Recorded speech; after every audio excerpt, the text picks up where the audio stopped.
Welcome to the Growing Green Landscapes Podcast with Jeremiah Jennings. While still in his early 20s, Jeremiah already runs a successful six-figure lawn maintenance company.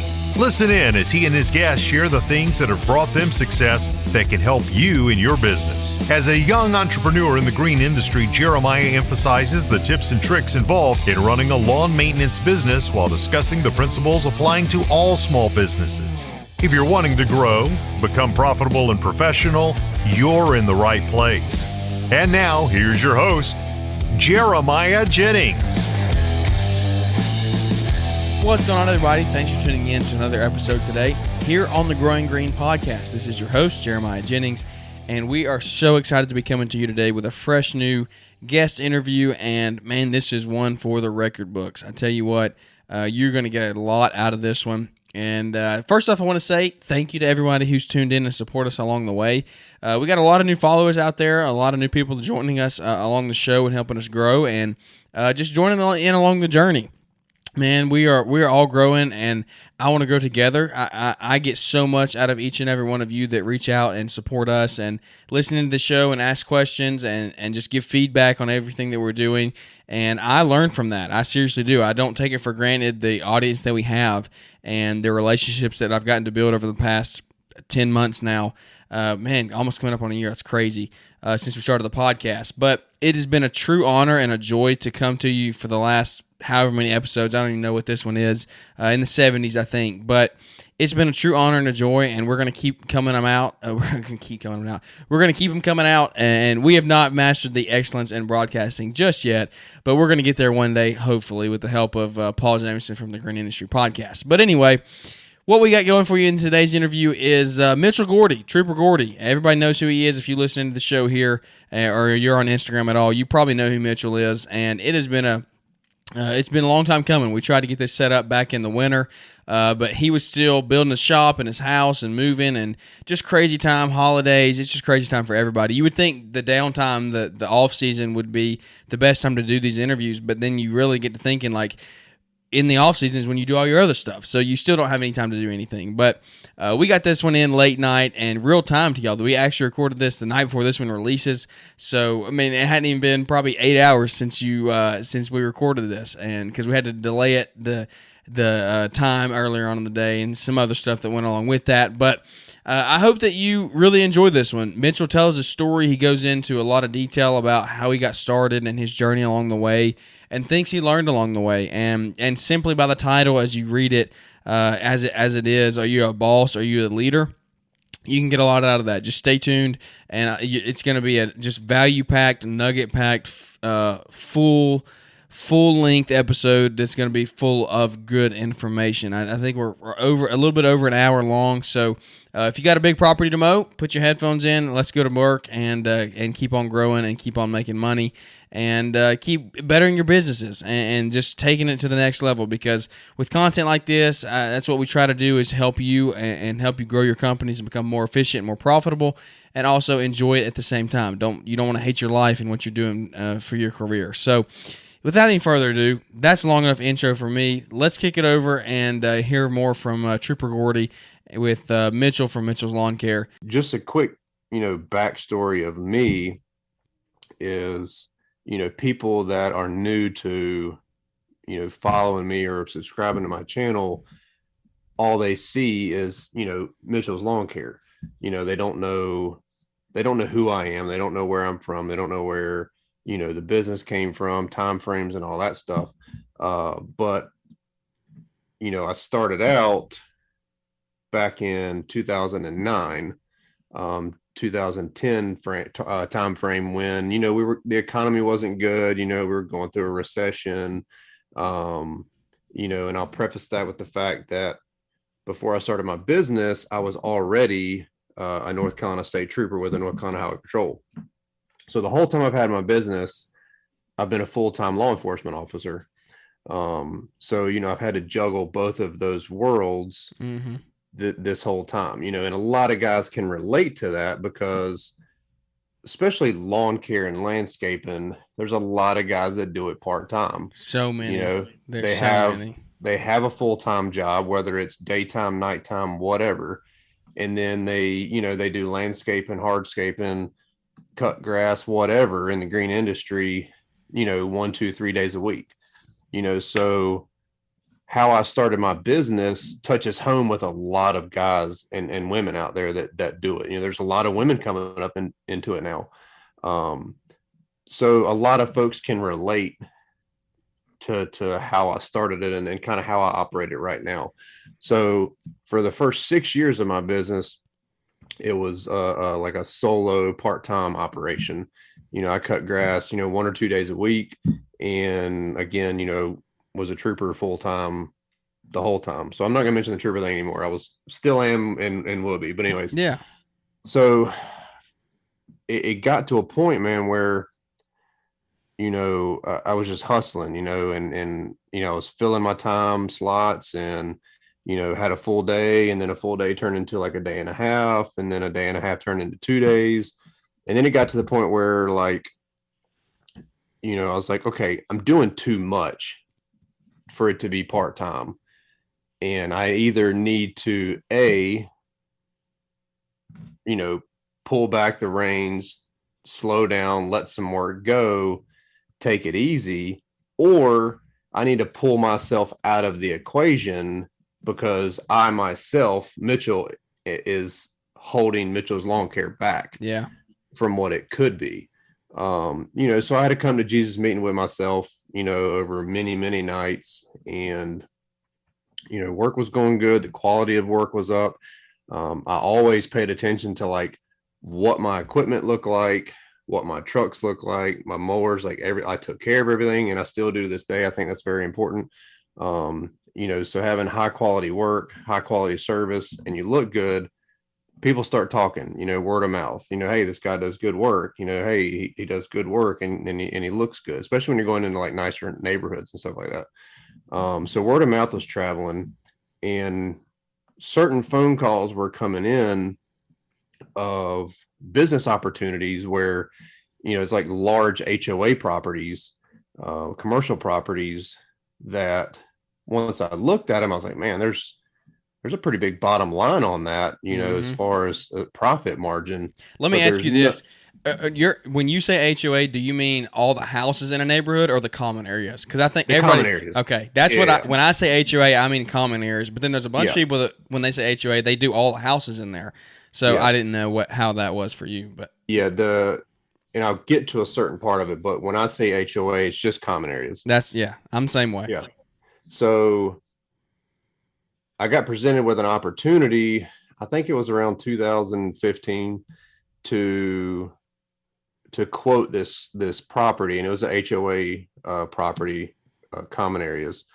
And I was like, man, with what I've got going on now, there's no way in heck that I can take on this property. But then I was like, if I get it, man, it's X number of dollars. You know what I'm saying? Like, I'd never been presented with that big of an opportunity to date. And I was like, all right, well, I got to do one of two things: either turn it down, or again, pull myself out of the equation and put somebody in place to where I can then throw work on top of them, and we can build this thing. History speaks for itself. So I decided to go ahead and quote the property, and I wasn't guaranteed to get it. But I went ahead and quoted it, and I was talking to the property manager, and I was like, listen, just do me one thing, because I'd never quoted a property that big.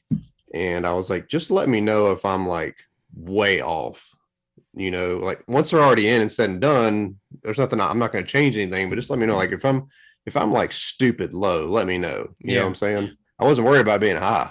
But I was like, if I'm stupid low, just let me know, because I don't want to lose my own butt on this, But anyways, long story short, I ended up getting the deal. So I was like, now what?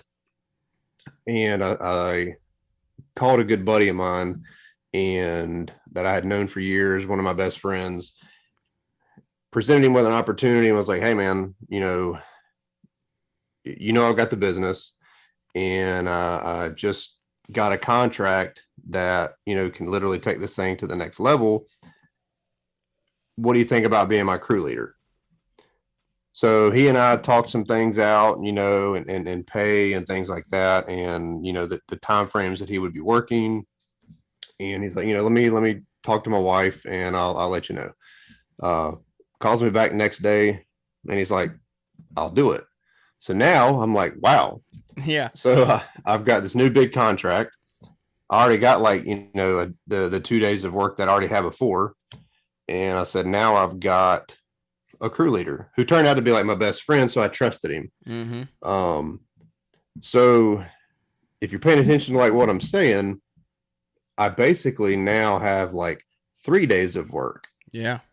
For Mitchell's Lawncare, but I just hired a crew leader. The only way that I could guarantee, and his name's John, the only way that I could guarantee or get John to take the job was, I said, John, I will pay you full-time hours, but you've only going to work like 3 days a week for now. I said, but keeping in mind that we are going to keep, hammering this and, thing into the ground and build it up.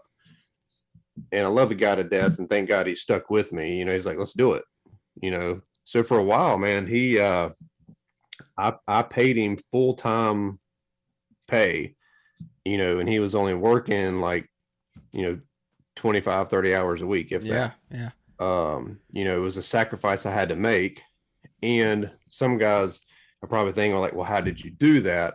Again, being a trooper, I was kind of like investing in myself. I was supplementing, income and stuff like that, using my patrol pay, as kind of like an investment into Mitchell's Lawncare to kind of get things going. Yeah. So one thing led to another, man. Like 3 days turned into 3.5 days, 3.5 turned into 4.5, 4.5 turned into 5. And then it ended up getting to where I had 3 full-time guys working for me. And we started specializing. I don't want to say specializing, but the bread and butter ended up being HOA common areas. So I had like 3 days worth of work for these different HOA contracts, with different property management companies and stuff like that. A few office buildings, sprinkled in there. And then we had like 2 days worth of residential stuff. But I ran the business full time for 4 years. And then towards the end of like middle to latter part of 2019, before the world ended, I decided to, it was a lot of things changed. I had John, my original crew leader, from 2016, 17, and 18. And then he decided that he and his wife were going to move to the beach. Part of me was like, you really were paying him good then. They hauling off moving to the beach. Right? Yeah. So part of me was like, the friend part of me was like, by all means, go to the beach, man. Love you, dude. Support you. I'll come down there and see you. The business owner in me is now freaking out. Yeah, like, are you kidding? Yeah, like, dude, we were killing it. We're 3 years into this. So I was like, what are we going to do? So I had to back up and punt. Ended up with a whole new crew for 2019. And it was 2019 was 2 things for me. One, it was the best year of my business profit wise. But the flip side of that was it was the most stressful year of my life due to employees. So, friends of mine and Hannah were, bringing things to my attention that, the stress, I'm sorry. No, you're good. Get a drink, man. I got to take it all the time. This, especially late at night like this, my voice starts going real fast. But they were like, they could tell that like stress was just eating me alive, and it was affecting, my just mental health and physical health, that if I didn't change something, something bad was going to happen. I was worrying all the time, and, couldn't even leave town for the weekend before my phone would ring, hey boss, you want the bad news or the bad news? Oh, you know what I mean? Yeah. Yeah, I do. So, like I said, I had another come to Jesus meeting with myself, and I was like, I'm just going to pull the plug on it. I'm gonna see that these guys work all the way to the end of the season. I'm gonna support them all the way to the end of the season. But, when we cut the last blade of grass, you guys are gonna have to find something else, and I'll support you through the winter if I need to, because money was good. I'd put money back, and I never wanted to burn a bridge with anybody. Yeah. So if these guys needed, like unemployment, benefits or whatever, I would help them out, until they found a job. How early did you tell them this? Did you let them know through the season, or because my concern with you telling them that is what would stop them from just up and leaving you mid-season? Well, that's another thing. They very well could have. Yeah. Like, oh, screw this guy. But I always tried to, or I always did. I don't want to say tried to. I always did, like, build that rapport with the guys that worked with me. Like, I would do anything for them. You know what I mean? Yeah. I never put myself up on a pedestal above them. Yeah. I would never tell a guy to go shovel crap if I wouldn't stand right beside him and shovel crap with him. Yeah. You know what I mean? And I want to continue in the story here, but I want to take a second and ask. This is a note I just jotted down a little bit ago before we get too far removed from this topic. And this is something that I think, because John, your friend working with you there, and now he's come on, and now he's employee role.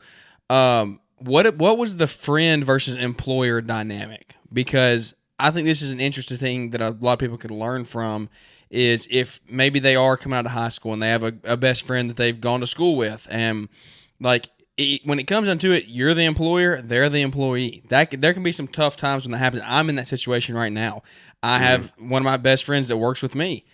At the end of the day, I'm the employer. He works for me, but I'm with you. We would get in the trenches, and I would do anything that I would never ask him to do anything I wouldn't do. So how did you navigate those waters? Were y'all friends beforehand? That was under the impression that I got. Yeah. Okay, so y'all were friends beforehand. We had known each other, or we've known each other and been friends since kindergarten. I mean, since we were like knee high to a grasshopper. So we've known each other for a long time. So this plays into my point then. How did you navigate those waters to make sure that he never thought or never got to the point where he's like, well, dude, he just, like, you're saving, you're making all the money, he's only making a certain amount. Like when he's out there working and he knows you're making money by not being out there, did that ever cause tension in your friendship and your relationship outside of work? I don't think it did. And if it did, he never made it made me aware of it. You know what I mean? Yeah. But I also didn't try to like flaunt stuff. I would buy a new truck, or a motorcycle or something like that. But I would also have incentives for him and the guys that worked for me. Mm-hmm. There's a difference between being a boss and between being a boss and a leader. You know what I mean? Yeah. Yeah. There's a huge difference between the two. And I actually saw this graphic the other day in like a meme or something. I don't know, not a meme. It was something that you buy and like put on your office wall or something. And the top of it said boss. And it was kind of like, picture like in Egyptian times where, you had like the emperor or the ruler or whatever, like up on, the guys were carrying them or whatever. And he was like cracking the whip at the workers, like that's a boss. That's not a leader. And then on the bottom part of it was like the same workers in these, it looked like hieroglyphics, but these same workers like in a row. But then this guy that was depicted as the boss on the top was now in the front of these guys, like pulling the same rope or something that they were in the very front, like pulling it with them. Mm-hmm. And that's a leader. So that's how I was with John and any of the guys that ever worked with me is, if they were going to get their hands dirty, and I was able to get my hands dirty, I did. Yeah. I never made it I never tried to keep it to the point where, I was just sitting at home on my butt, like cracking the whip. You know what I mean? Yeah. And that's the dynamic that I feel like is hard to navigate is when you get to that point. But I always, and I think it's just the type of guy that I am. Like I'm very type A. I'm a no BS, no candy coating type guy. And I think that's, working in the world of law enforcement, I think kind of forces you to be that kind of way. so I'm great at leading, and I think just my personality, it clicked with those guys. Yeah. Because they knew that, again, whatever I said that they needed to do, I would do it too if I could. I mean, I'm not gonna lie though, me and John butted heads a couple times, Yeah. you know what I'm saying? But we navigated those issues, gingerly. And there was never a time where I was like, I'm the owner, I'm the boss, this is my company, my name. I didn't do that. Yeah. I tried to keep it like we're all a team from day one. Yep. And if you pay guys right, you treat them right, that you shouldn't have any of those issues. Yeah. You know what I mean? Then again, it also comes down to who that person is. Exactly. If they don't have the general understanding of how business works, then they got a problem. You know what I'm saying? Because if someone, friend or not a friend, is going to work for you, they've got to know that just the general breakdown of how a business flows is the owner, president, CEO is going to make more than you do. Yeah. I mean, that's just the way it works. Because more risk is involved. And there's they're the ones way more. Yeah. But something I did, and I think a reason I never had any issues with that is I reinvested a lot of money into the company. So the guys were never using crap equipment. They were never driving crap trucks. Yeah. And I say that lightly. I'm probably going to offend somebody by saying that, but that's real stuff, and I think it's crucial. So we, I reinvested all of that. Yeah. I provided the shirts and hats and stuff that they wore. I did like surprise, incentives, like if they had a great week or a great month or whatever, like, I'd give them $100 or $200 gift card just for random, random acts of kindness, and that would go a long way with them, just to show that they're appreciated. Just little things like that kept me from dealing with a lot of crap that I think guys deal with. And there's a bunch of other entrepreneurs and business owners in this industry that are on social media that are the exact same way as I am. They make sure that they run their company right, they treat their people right, they have nice equipment, nice trucks, a good image, and that goes a long way with employees, and your customers. So I know I got off on a tangent, but no, that's good stuff. That's exactly why I asked it. And not everybody can do that. I respect that, but if guys are charging what they're supposed to be charging in whatever industry they're in, and they're not just trying to, beat the next guy, then you should be making money. You should be profitable, and you should be able to have, the newest, latest, greatest pressure washer, or, Incon for your excavator, or, you should be able to have all those things if you're doing it the way you're supposed to be doing it. Yeah. So, yeah. But do you want me to get back to the I want to hear that. I want to continue there. I needed to sneak that question in there while we were on that. I can wrap up the story. Quick. You take it as far as you want to. Like I said, I haven't even heard this thing all the way through, I don't think. So I'm just as intrigued. But getting back to the story, well, there's really not much else to say, because there's just a few years between when I decided to depart from full time to you and I doing this podcast right now. Yeah. So I think you were asking me, about time frame of me telling the guys that. Yeah, that's exactly what it was. So I owe a lot to Hannah, and having a good woman in your life can go a long way, because I used to be, like I said, type A personality, man. I was a bull in a china shop. If I offended people or broke hearts or made people cry, I didn't care, But having her in my life really helped, because I would tell myself, all right, Mitchell, you're going to handle this situation wrong. So, tell her the plan, how you're going to approach it, see what she thinks, and then, value her opinion.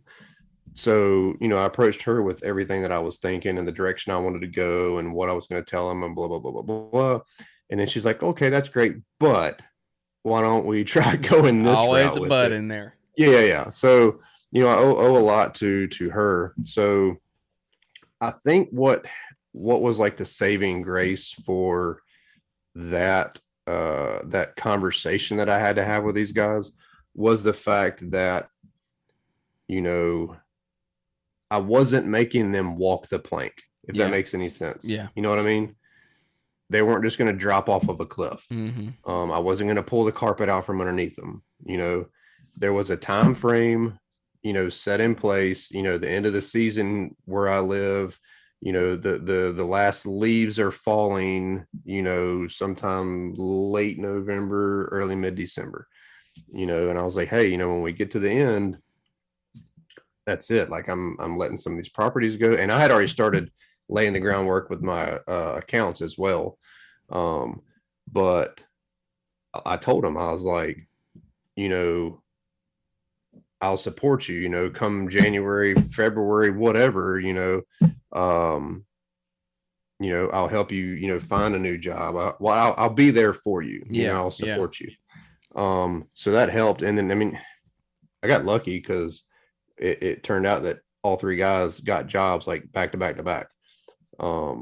So there was never any issues there. And again, how you treat folks goes a long way with them,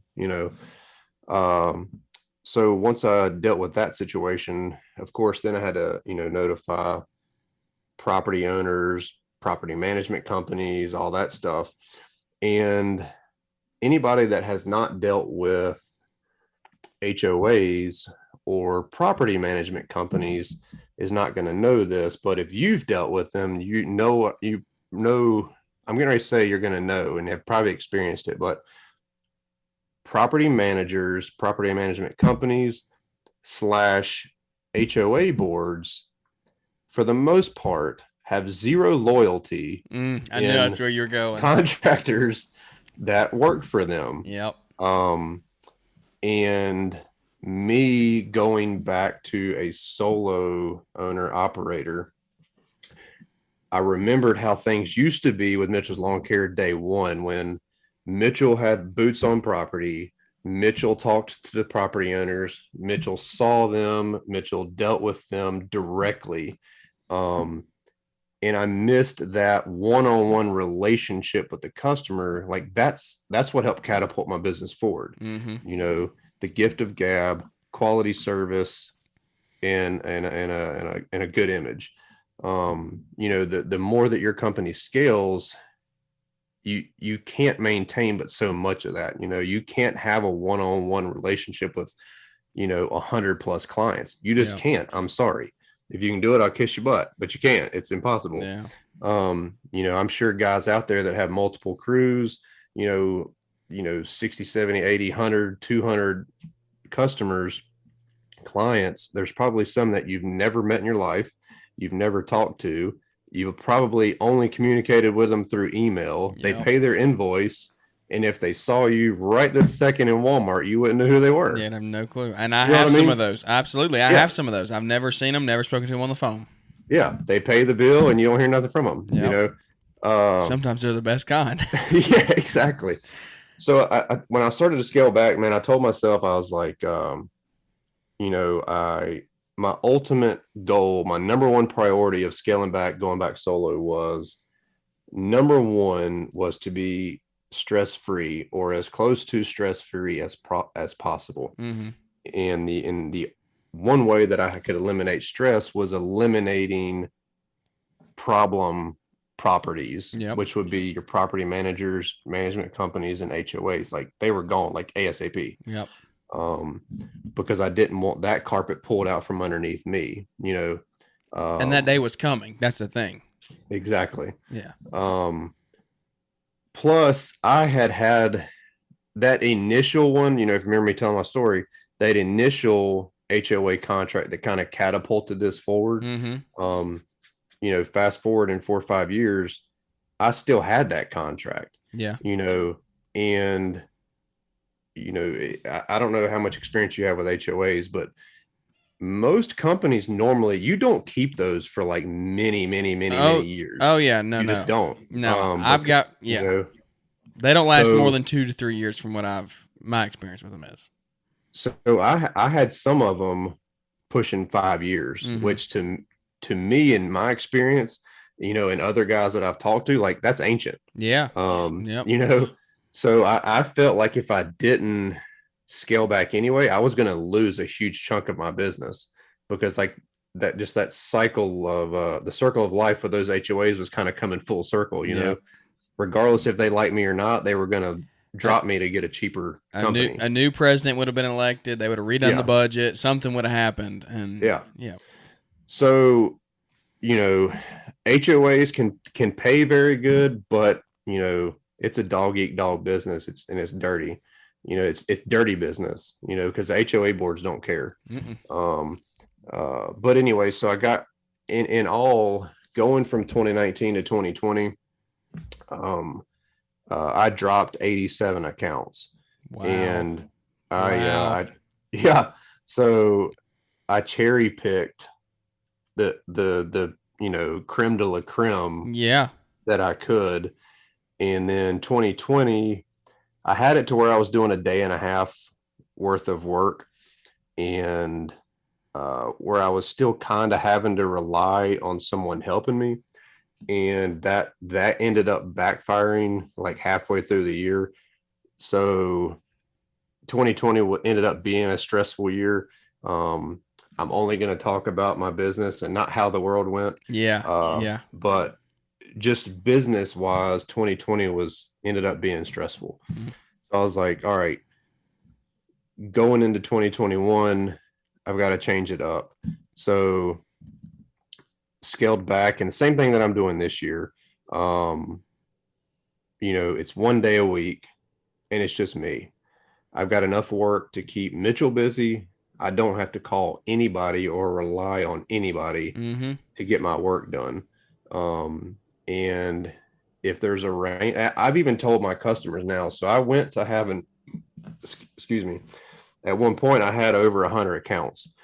And I went from having over 100 accounts to literally where I'm at talking to you right now. I manage 12. So I have told all 12 property owners that, hey, if it rains, I'm not stressing.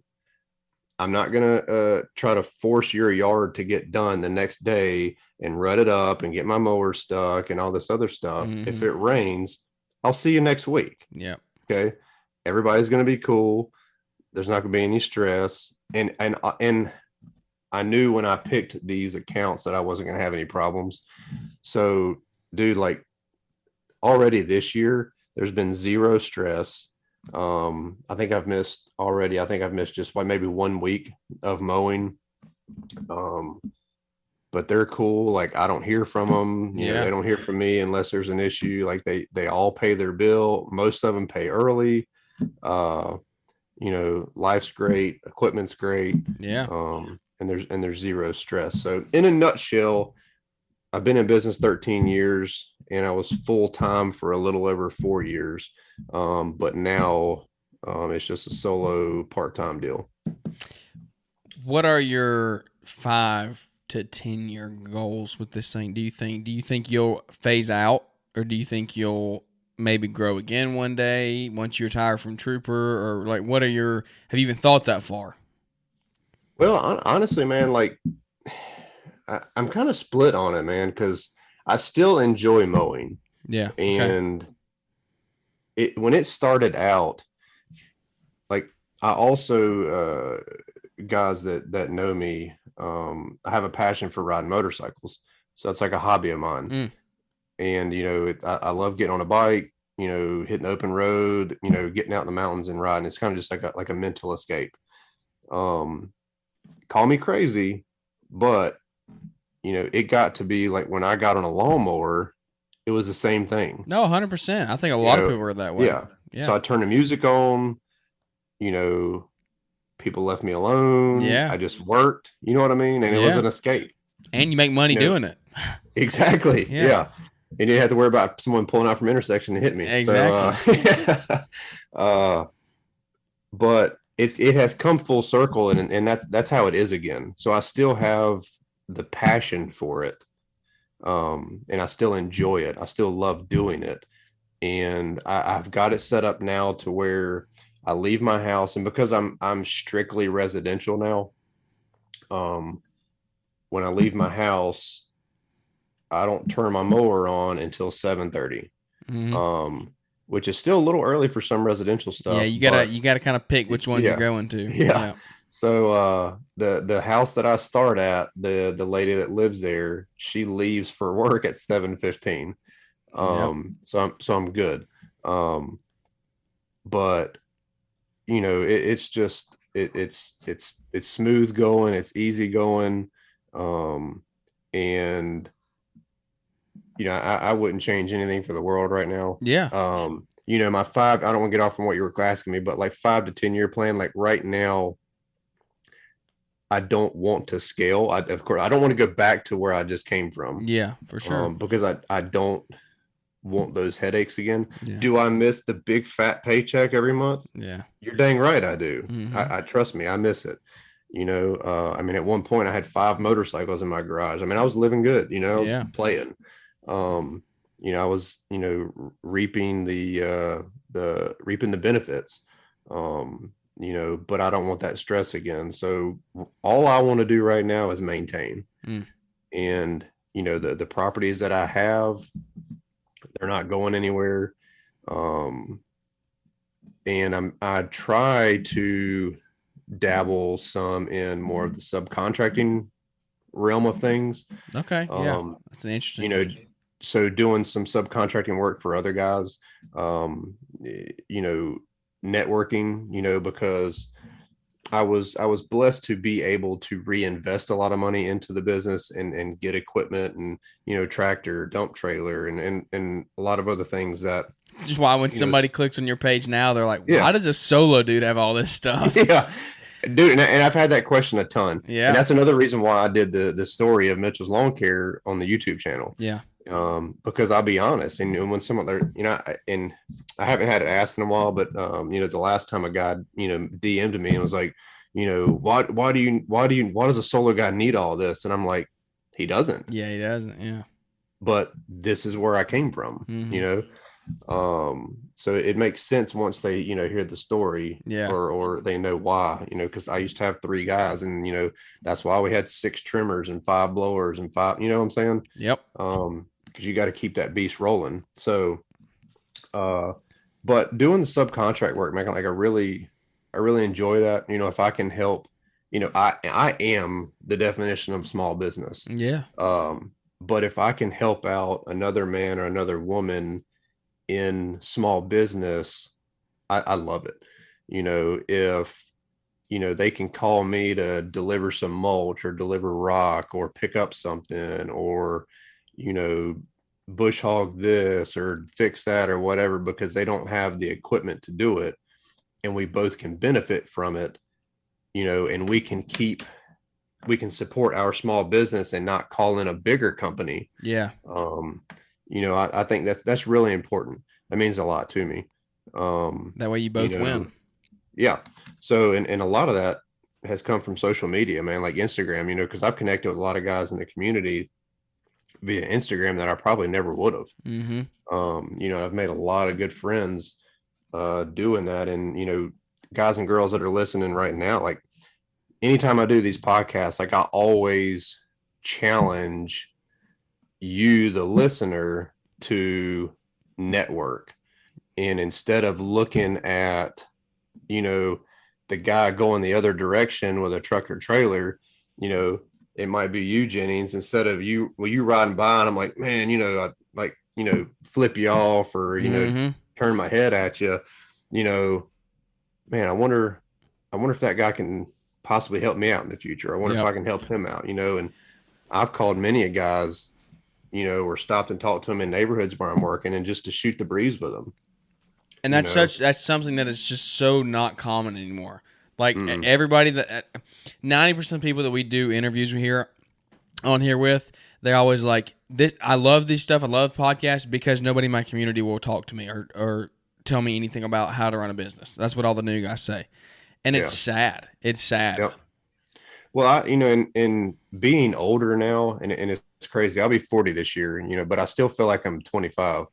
But there's a lot of new kids that are coming up that remind me of me. Yeah, And I remember the torches that were handed to me, and it's my job, it's your job as a successful business owner yep, to pass those torches that were passed to us, and to keep that flame alive. And if, I can encourage a younger guy or even an older guy, because you're never too old to learn, but if I can encourage them to break that mold and network, our industry would be a lot healthier than it is or could be. yeah, You know what I mean? Now, granted, there's going to be those guys, those businesses that are just the old way of doing things. Their main goal is to put you out of business. But if you network, I promise you, there is, and I'm sure it's the same way where you live and where I am. There is more work to go around than what we can handle. You know what I mean? It's crazy. It's crazy. Yeah, it's crazy. I just did an Instagram on this today because I was. It's one of my good friends who has another landscape company. We were mowing yards. Like I pulled up and he was mowing a yard 2 yards down from me, and we were sitting there mowing at the same time. And we took videos, and I literally said in my video, I was like, "There's more work to go around than you could ever imagine. Stop looking at it as competition." Yeah, it's insane. Like and regardless, like Jeremiah, like there's only so much that you and your business can handle physically. Can handle. Yeah, yeah. You know what I'm saying? And if you have built that network to where you've got guys that you can lean on, Yeah. I'm talking to the listeners that if you've built that network to where you've got these people that you can rely on and lean on, somewhere in that network that you're talking to or meeting or whatever, you're going to come across a guy like me. You're going to come across a guy like you that doesn't want that contact or doesn't want that referral, but they want to have somebody in place that they can give it to. Yep. Because it makes you look good. It makes me look good when a customer calls and says, "Hey, I'm looking for full service lawn care. I want everything A through Z." And you're like, "Man, that sounds really good, but I'm booked." Yep. And I'm not hiring a guy to do your one property. Yep. I'm sorry. Now, you don't tell the customer that, but but it means the world to that customer if you can say, "Hey, listen, I'm booked. Sorry for any inconvenience, but hey, I've got 2 or 3 guys that I can refer you to, and they all come from my network. Yep. I got 2 or 3 guys I can refer you to, and I promise you, one of those 2 or 3 guys will be able to help them out." So, like, that's why I'm challenging guys and girls to network in your community. And you just said it. What I hear all the time is, well, nobody talks to me. You can't be bashful. You can't be shy. That is true. You've got to break that. I'll say it again. You've got to break that mold. You got to break the ice, and you've got to be the go-getter to go get what you need and go get what you want. Yeah. And you're gonna be met with, resistance because not everybody's open to it. But you'd be surprised at who is if you just talk to people. Yeah. 100%. I can't agree with it more. It's and back to the whole, like, just the networking and having a large network is you'll be shocked to see how, when you tell a customer no, you can't do a service, how much better the conversation ends when you can say, "I can't, but here's somebody that I think they can," and it just makes you look so much better in their eyes, and it just leaves the conversation with, you helped them with something. You did your best to help refer them to somebody to help solve their problem. So maybe in the future, if somebody calls me, I get it all the time, wanting French drains done. I don't install French drains, but I have somebody that does that I'm a friend with.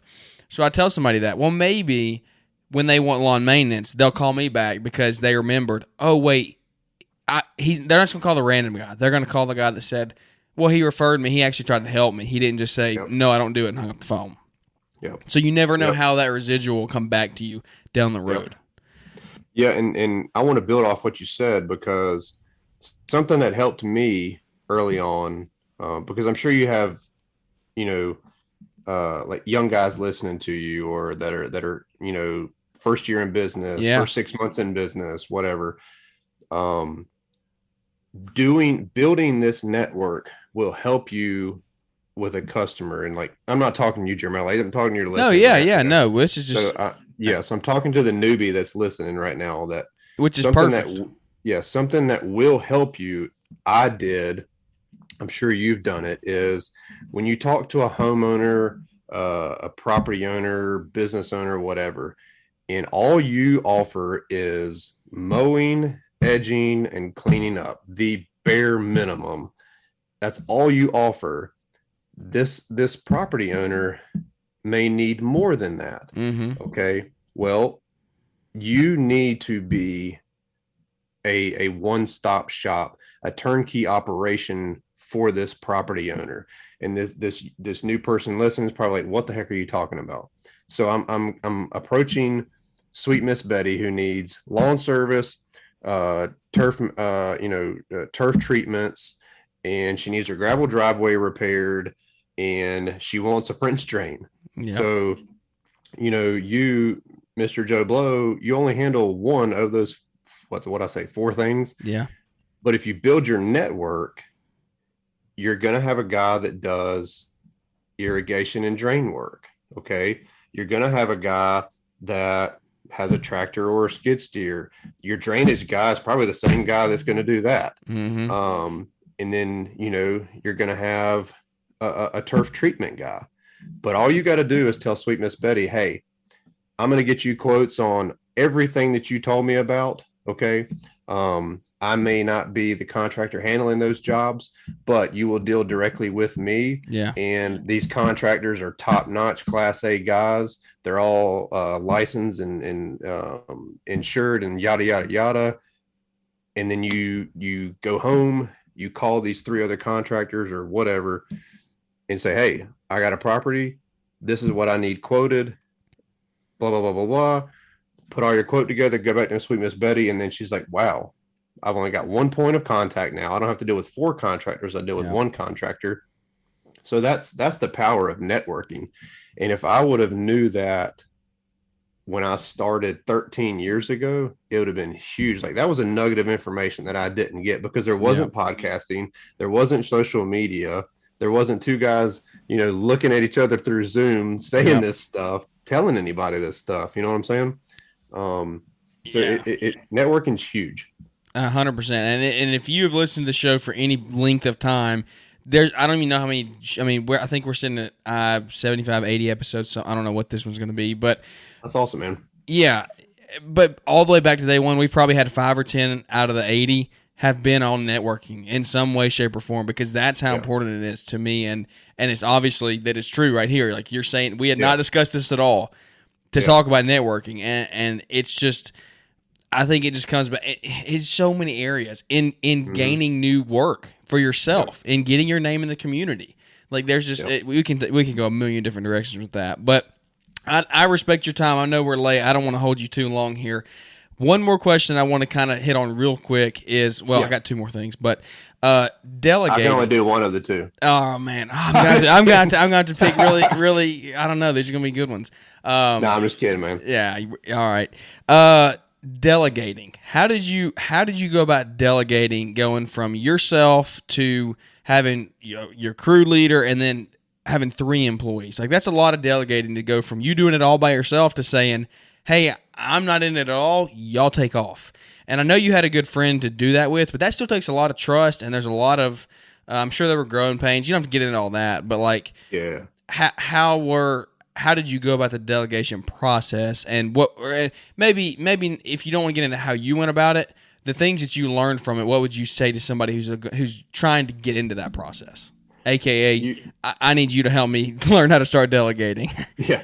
I get as much out of these as everybody else does. I'm going to take some medicine out of your own mouth that you just said, and that was trust. The only way that you can delegate someone to do something, and if there's any young people listening, they're like, what does delegate mean? So delegate is taking a job, a role, a responsibility that you were going to do. Like your mom comes in there and like, Johnny, go clean up your dang room. Okay. And then you're like, God, I freaking hate cleaning up my room. I don't want to do it. But your buddy Timmy's over and you're going, hey, Timmy, I'm getting $10 for cleaning my room. I'll split it with you. Here's $5. And, you clean my room or whatever. Like that's like or like just the easiest way I could say of delegating. Yeah. Delegating a task from you to someone else. But hitting on what you said is trust. It's tough. I ain't gonna lie, man, because I'm the type of guy that I want to get my hands dirty. Yeah. I'm not afraid to work. Yep. I'll work the skin off my bones and I'll do it all over again tomorrow. Yep. That's me. I'm the guy in the trenches. I always have been. Yeah. Sweat equity. So I know all about that. Yep. But in order to be a successful entrepreneur, business owner, whatever you want to say it, and in order to be successful at it, there's got to come a point when you stop working in the business for the business and you start working on the business. Mm-hmm. Does that make any sense? 100%, man. It's 100%.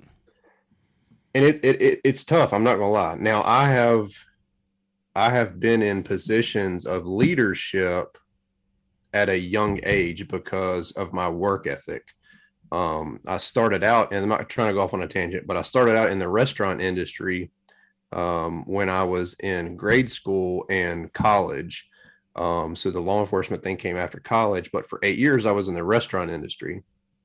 And it got to the point where when I was finishing up my time in the restaurant industry, I was working at a 5-star resort. I was like 20, 21 years old. I was already in a management position running the entire kitchen and managing people that were 2 and 3 times older than you. Yeah, that's a big, and you got a lot of experience out of that. Yeah. So the only way to keep that machine running and oiled and fueled is to learn to delegate, because you cannot physically do everything and be everywhere. And in the only way that you can successfully delegate is to have trust. Like that's the only way, in my opinion, because if you don't trust the person to do what you're asking them to do, you are going to end up doing it yourself. You know what I'm saying? Yeah. Yeah. You're going to get in your own way, which is exactly what you did. Like that's what it goes. It's a big circle. So you've got, and the best thing to do is, and I can see it on the whiteboard behind you, is write things down. Write down your goals, write down where you want to be, write down what you want to accomplish. And I promise, like if anybody listening, wants to get more business or scale or get more trucks or get more crews, you cannot, I repeat for the third time, you cannot do any of that if you don't delegate. Because I don't care who you are, you can't drive 3 trucks at the same time. Yeah. You can't service 100+ accounts a week by yourself. You can't be in 3 different places at once. You can't. It's that simple. And on top of all of those accounts servicing, you can't do the quoting. You can't do the invoicing. You know what I'm saying? So if you write those things out of where you want to be, you've got to force yourself and teach yourself to delegate, and eventually it will become natural. It wasn't easy for me at first, but it became natural and fluid. Just like with anything, the more you do it, the easier it gets, and the better you get at it. You learn a better process, and that's one thing that I think in the delegation process is key to, and I think it goes back to keeping good employees. I have not had a huge experience with a bunch of different employees. I've had this one, my best friend work with me since the beginning, and I've had a couple guys come on here and there throughout the years as just kids that play basketball for me, so on and so forth. But if you, when you're in that delegation process, you have to remember to be the leader instead of the boss. Like you can't go straight from, hey, I'm working in the field with you, to now I'm the boss. And I think that's where you would lose people. And at least I think that's what I've seen. I think is that's where you would end up with really having employee issues and trust issues, because they're going to have resentment towards you if you go that way. So if they don't see you, they're not going to respect you. Yeah. You know, and I'm probably going to butcher this saying, but my mom and dad used to say it all the time. Like, I think it's like the when the cat's not at home, the mice will play, or, you know, when the mice will play when the cat's not at home, or something like that. Yeah. And that just means, like, so if you, quote, the boss are not ever around, the mice, the crew working for you, are going to play. Yep. So the cat needs to be there to smack him in place. You know what I'm saying? Yep. But anyways, yeah, delegations, it's a learned trait. Yeah. So no, especially for an entrepreneur, man, because if you're starting this business, you know, it's just you, and you're already doing everything. There's no delegation because you are doing it. Yeah. So you've got to learn to delegate it if you want to scale it. Yeah. That's a tough thing, man. I'm in the middle of it right now, and it's a lot easier said than done. I think everybody knows that, but you gotta do your best to do what you can. Well, last thing is, give us a little quick update, shop build, and then social media. What does your social media look like? What kind of got you into that, and where are you at now with social media? Shop build. That thing's amazing, by the way. I appreciate it, man. That was a long time coming. But it, as of right now, it's completely done. So you finished that upstairs layer? I mean, the upstairs level? The inside, inside construction is completely done. I did a little teaser video of it on my YouTube channel. It finished up about a month and a half ago. I have not done an update video on it yet, but the shop construction is 100% completely done inside and out. Thank God. Because anybody that doesn't know me right now, you know, if you check me out on social media stuff, which I'll get to in a second, I am also the definition of OCD. Like, I'm organized, clean, my gosh, like, to a fault. Some of those things. You know what I mean? Your workbenches and stuff, I'm like, yeah. So it drove me crazy, like, for months, the inside of my shop, like, because it was the Grand Central Station of storing stuff when we were building the house and moving and all that crap. So there was just, the only thing that was organized in that entire shop was my workbench. Oh, it stayed organized too. Yeah. So the entire place was just like chaos, and then they started construction in there, and then it was just covered in sawdust and drywall dust, and it was stressful, man. But it's completely done, man. I've got a full playlist on my YouTube channel about the construction of that shop and everything, if people want to check that out. Yeah. I'm trying to hit on these real quick. I got into Instagram like early 2017. So I was kind of, you know, I'm going to say a little late to the game. I know there's new people joining like today. But as far as, you know, Instagram came out, I think just a few years before that. So I came on a little bit late to the scene, but I've been on Instagram for 5-6 years now. 7, 19, 20, 21, 22. Yeah, 5 or 6 years, right? What'd you say? 17? Yeah, 2017. Yeah. Okay, 5 years. Yeah. So. Yeah, so 5 years. 5 going on 6 years. Yeah. And just started it as a, you know, I don't know, man, just to show what I was doing. You know what I mean? I think that's how most people started back in the day. Yeah. Like that's what they were doing. Yeah. A buddy of mine here locally, Tyler Dixon, that owns Dixon and Company. He does a lot of like concrete artistry work and stuff. Mm-hmm. Now, at the time, he was doing Lawncare and landscaping, but he's the one that got me to do it. And I was like, man, I don't want that stupid Instagram crap. I don't want to be on social media, man. I hate Facebook. It's all drama. I can only imagine you saying that. Who would have ever thought? Yeah. I didn't want nothing to do with it, man. I was like, I'm not doing it. I was like, screw Instagram. I don't care about that crap. He's like, just do it, man. Whatever. So I did it. Man, one thing led to another. I just started, making contact with folks and, talking to guys. And I didn't end up getting serious with it until probably late 2017. I went to GIE for the first time in 2017. Now Equip Expo, which sounds weird. But after GIE 2017, I really dropped the hammer on Instagram, got super, super active with it to where it literally felt like a full-time job. And a lot, I get messages daily on, how do I build my social media profile, or how do I build my account? How do I get followers?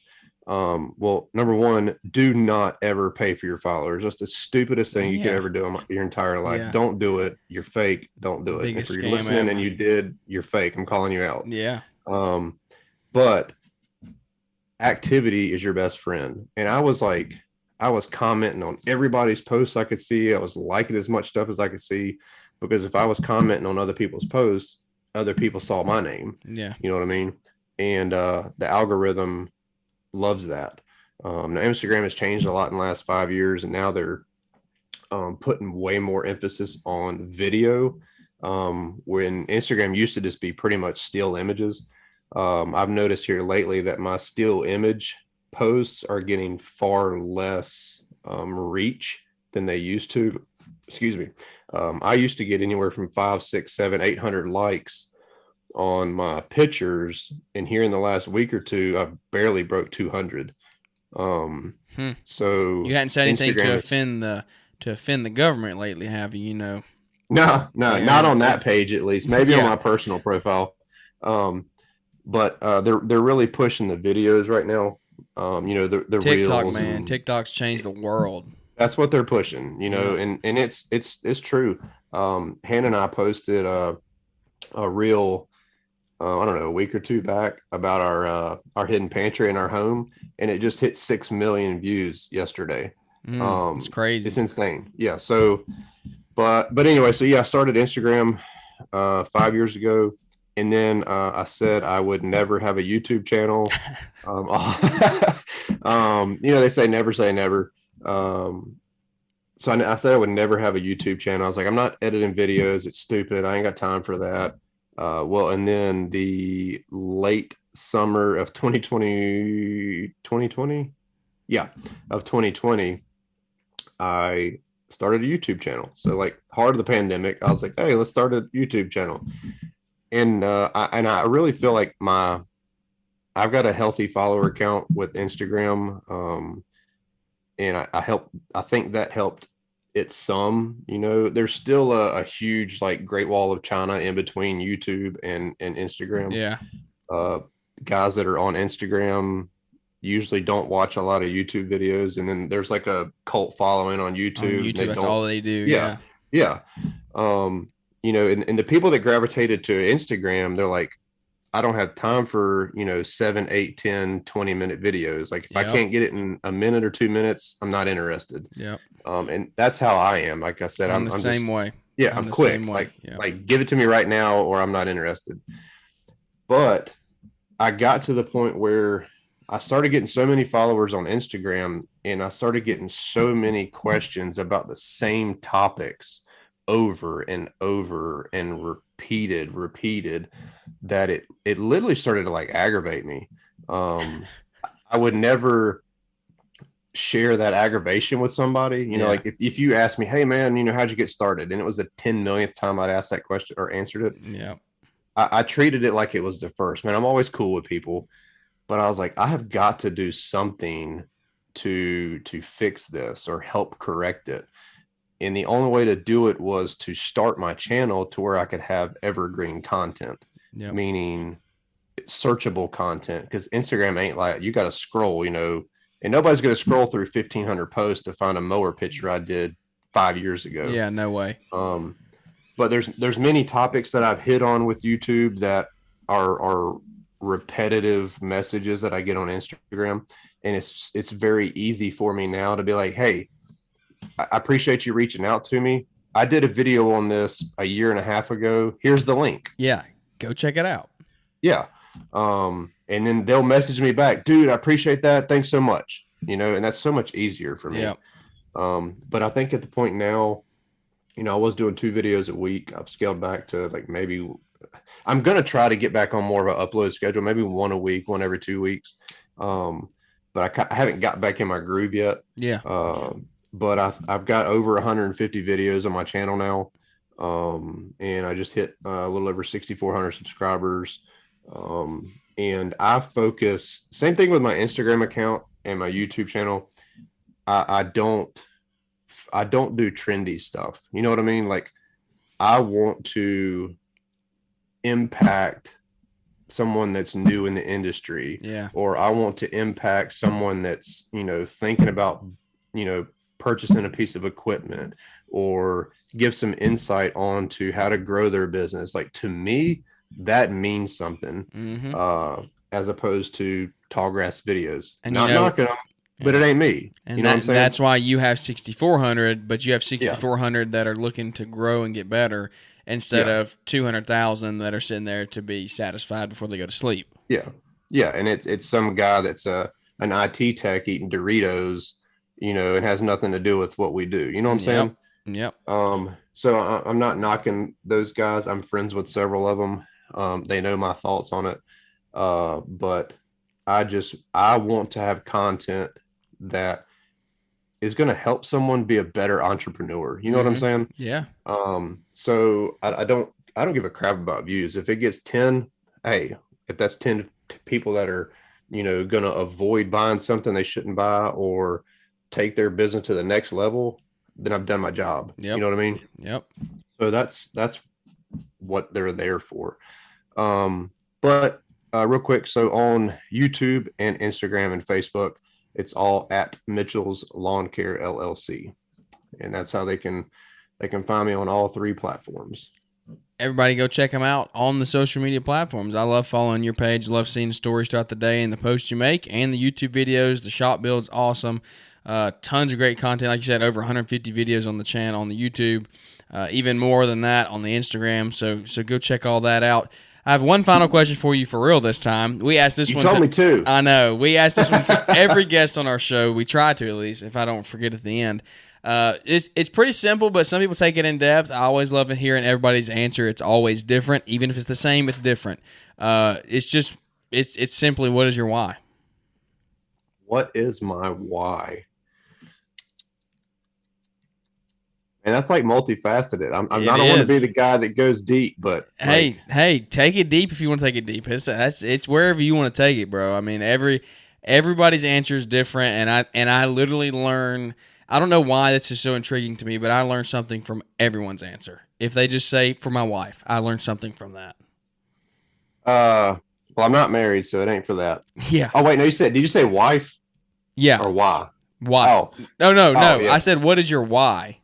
Oh, and I thought you said because I did it for my wife. Yeah, I did say that. No, I did say that. Yes. Yeah. No, I'm not married, so I didn't do nothing for that. Yeah.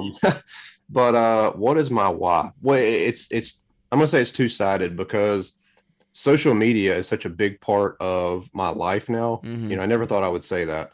But we wouldn't be doing this podcast right now if it wasn't for social media. You know what I'm saying? Yep. You and I would have never connected. Oh, 100%. It just wouldn't have happened. 100%. You know?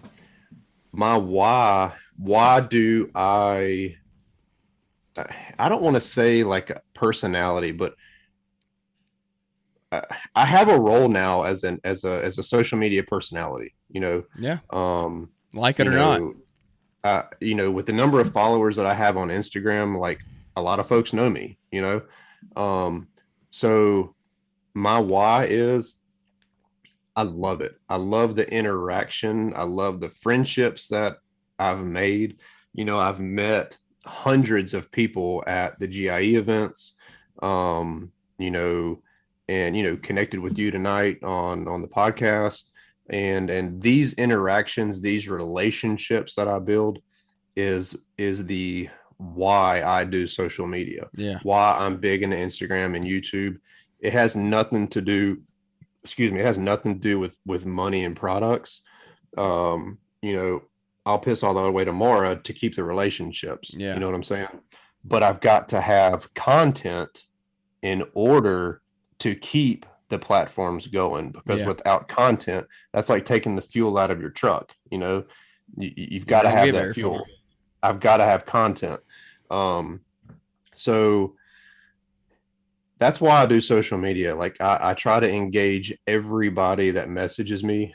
I always told myself that, I would get back to everybody that messaged me, but it's gotten to a point now where sometimes I'm like 2 weeks late getting back to people because I've got like, 50 messages that I haven't got to. And it gets to a point where it's tough, man. 100%. But I end up responding to everybody. And I want to be able to keep that going as long as I can. I know, hell, if I get like 100, 200,000 followers on Instagram, it's going to get to a point where I physically can't. Yeah. Yeah.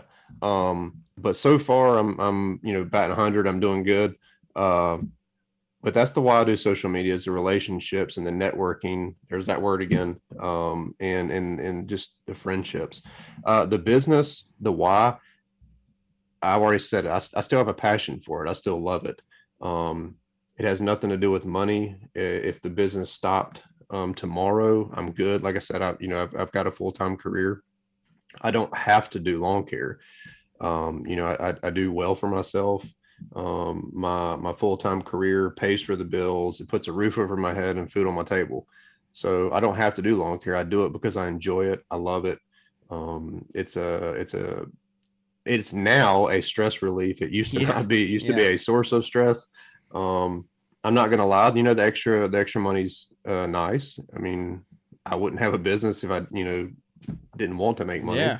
But and it's twofold with that too. The same thing is the relationships and the networking with it. Here locally, I have befriended a husband and wife team.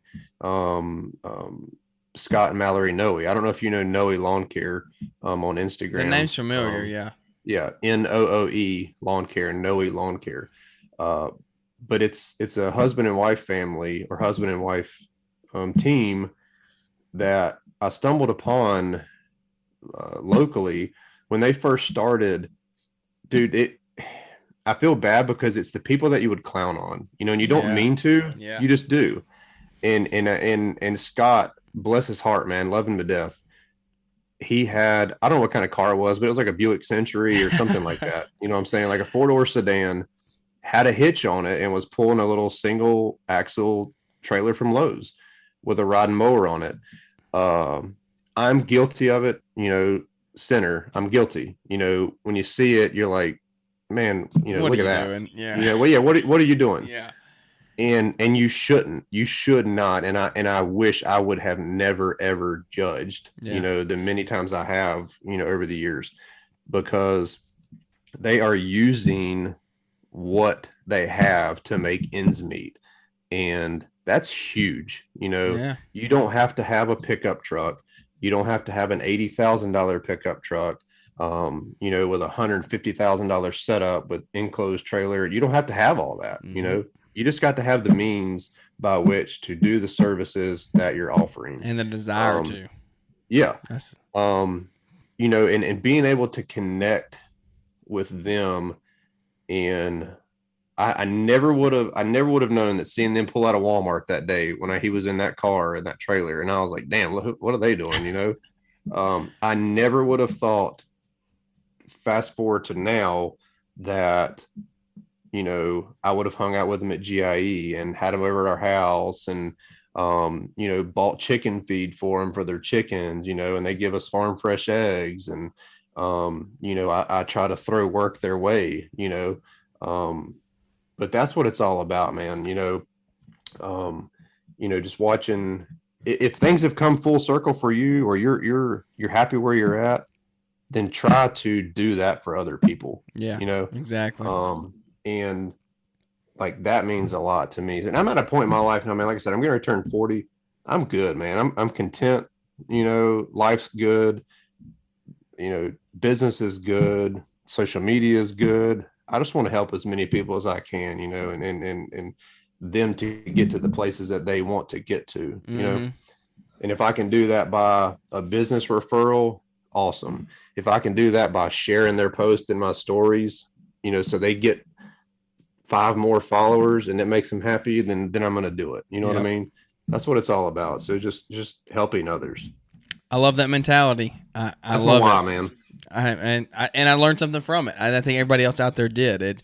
It's the simplest question that goes so far, and I always learn something from it. Well, man, it is getting late. I know. I really appreciate you and your time, and I'm not going to add any questions to it. We're done. We're finally all right, done my with fourth questions. question. I know. No, we're done. So, well, dude, hey, I want to say something. I hate that I missed y'all at the Hype House.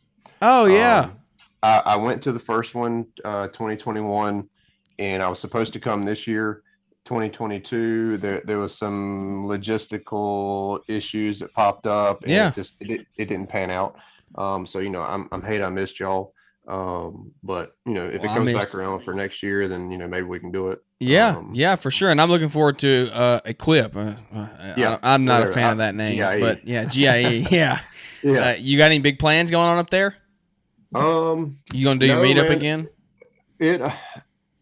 I don't know, man. So I want to do the thing at Merle's, but they're actually planning an event at the baseball stadium on Tuesday night, which is the same time I do the meetup. Equip is?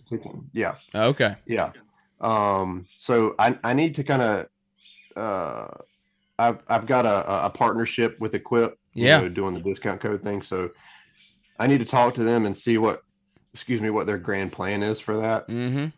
Because I don't want to stop doing my event because we've been doing it for 4 years now. It was packed last year, man. I walked in there to eat and it was packed. There was nowhere to sit. So I want to.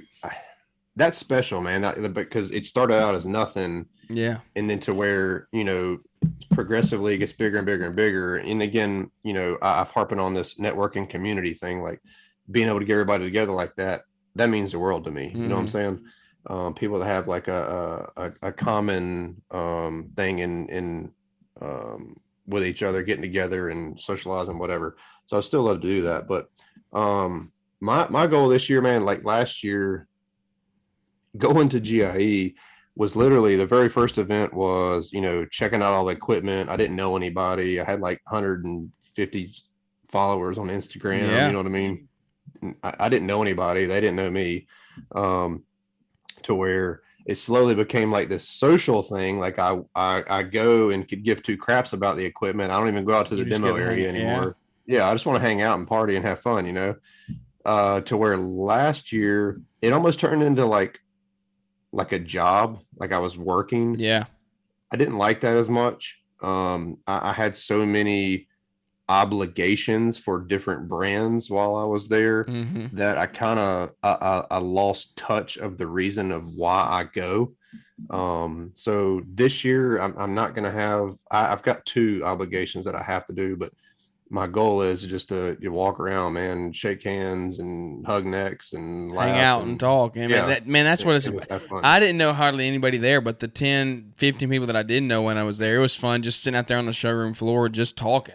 just hanging out. People that you only see once or twice a year. It's great times to meet up and network. So it's an awesome event. And I'm looking forward to it, and hopefully you get something figured out there where you can still do your event, but also get to support Equip and everything they got going on there. So now, is it okay if because I know people listen, is it okay if I do my little plug for of course. Tell us all about it. Well, the registration just opened up yesterday. It did. I saw that. Yeah. For the show. Right now they do the early bird special, so it's the cheapest it's ever going to be.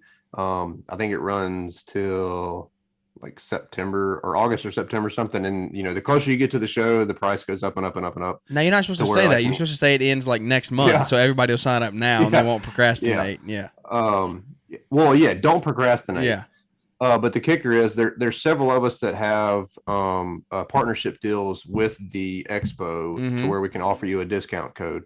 So hold off on registering, even though it's already opened. Hold off because those codes go live next week. Yep. Mine is MLC50, and it gives you 50% off on your registration. So anybody that's going, 1 day, 2 days, or all 3 days, MLC50 will give you 50% off your registration. So it should be live sometime next week.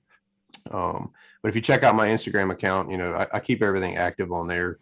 I'll put it in my stories or whatever. So anybody that's listening, and I get a little bit of kickback from that, helps keep everything rolling. So it keeps the machine greased. Yeah, I hear you. I appreciate it. Absolutely, man. I appreciate you and everything that you do for the community, and your willingness to give back and just the time and effort that you put into it. It inspired me back to get started into all this type of stuff, just podcasting and the little stuff that we do. So I know you're blessing a lot of people out there, and I really appreciate your time tonight. Yeah, man. Hey, and anytime you want to do a short podcast, we'll do one.